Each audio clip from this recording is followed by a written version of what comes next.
What's going on, YouTube? In this dosage, Dr. Umar is still obsessing over the phallic placement of black men.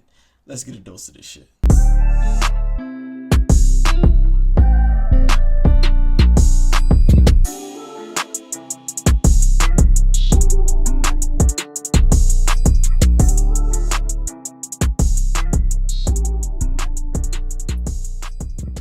Dr. Umar really trips me the fuck out. The fact that he constantly and consistently prioritizes expending energy on which race of women black men choose to insert themselves in and inseminate needs to be studied. That in itself needs to be a psychological study, because I've never seen anybody who race baits at the magnitude that Dr. Umar race baits on the black community's behalf. Dr. Umar is a special case. The dude is unique because in one way or another, in some shape, form, or fashion, he's gonna make the debate about black men and white women. And he was recently caught on record saying that black men, dark-skinned black men, his complexion or darker, coon more than any other race of black person, more than light-skinned black people, mixed black people. In other words, people who are ambiguously black, people that you aren't sure who are actually black. The people of my complexion would be included in this cohort, I'm assuming. Yeah, he said, we coon more than any other skin complexion, skin shade of black, because we do more bunny hopping than any other skin complexion or shade of black. So far in 2024, dark-skinned brothers, my complexion and darker, have been doing more cooning and participating in more bunny hopping and more racial betrayal than all the light-skinned men in black America put together. Leave the light-skinned brothers alone. Leave the mixed-race brothers alone. Dark-skinned men are cooning out of control so far in 2024. Which in itself is a fallacy, because we already know the reality is that black men overwhelmingly marry, date, have kids with black women. So the little minuscule percentage, and we're talking under 10% of black men who do involve themselves with white women, are next to irrelevant. Yet he's going to continue to try to make this the focal point of interracial relationships, even though we constitute a minority of interracial relationships. He just has to race bait in some shape, form, or fashion. I've never seen another man meat police the way that this man does. And it's honestly concerning, because no matter how much he meat polices, black men are not going to stop being attracted to what they're attracted to outside of black women. There's all kinds of reasons why black men choose to date white women.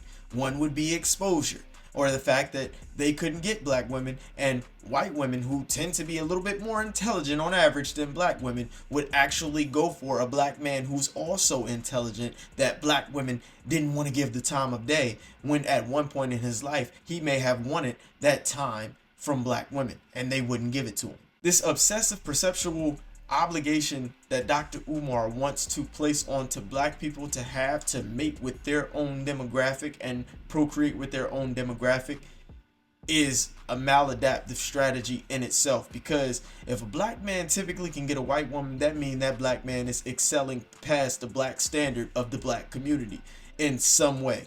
He makes more money than the average black man. He's more intelligent than the average black man. He has a better job than the average black man. He probably values family more than the average black man, which are all values that would result in him dating outside of his community, due to the fact that these tend to be values that align with other races, other cultures of women, more so than black women.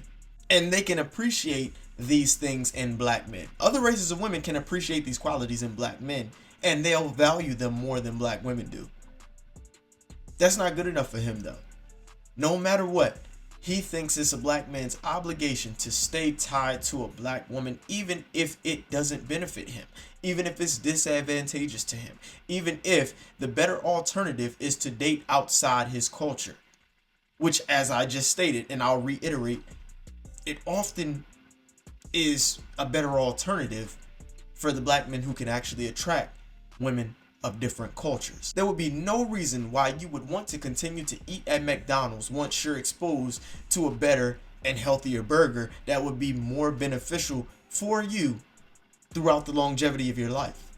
There's no reason for you to keep going where unhealthy ingredients that make up a relationship are the predominant ingredients in those relationships when you have healthier alternatives.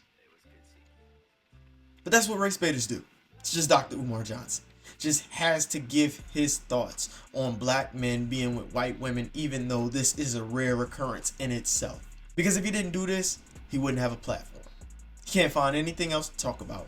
Can't find anything else to stress over. And when I saw the video, I actually commented, I hope all the black men who are attracted to white women, I hope they continue to pursue white women. I hope they continue to date white women, marry white women, inseminate white women, impregnate white women, until the energy that he expends worrying about these black men and where they place their dicks causes him to lose weight, because that's what he should be primarily concerned with.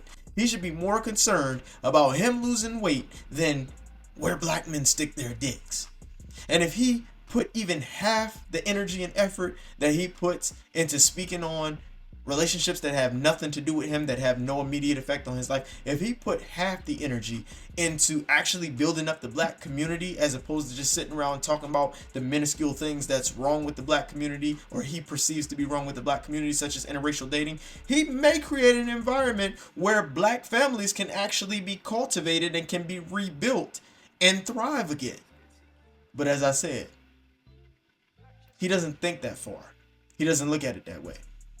He just wants to race bait because that's how he built his platform. And that's the only way his platform can continue to sustain.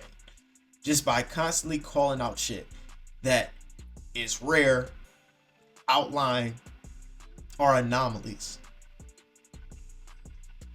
And he wants to exacerbate it in histrionic ways as if it's a real issue when it's actually more beneficial. Because black men who date out, their kids are going to be smarter. Their kids are going to grow up in more stable households. Their kids are going to go to better schools. Their kids are going to get better jobs, get into better universities, have better careers, continue to cycle, and get this, eliminate the concept of race.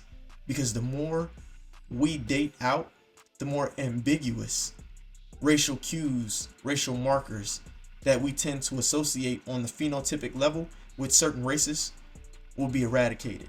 And if you ask me, that's the best way to eliminate racism as a whole. I'll catch you guys on the next dosage. Over and out.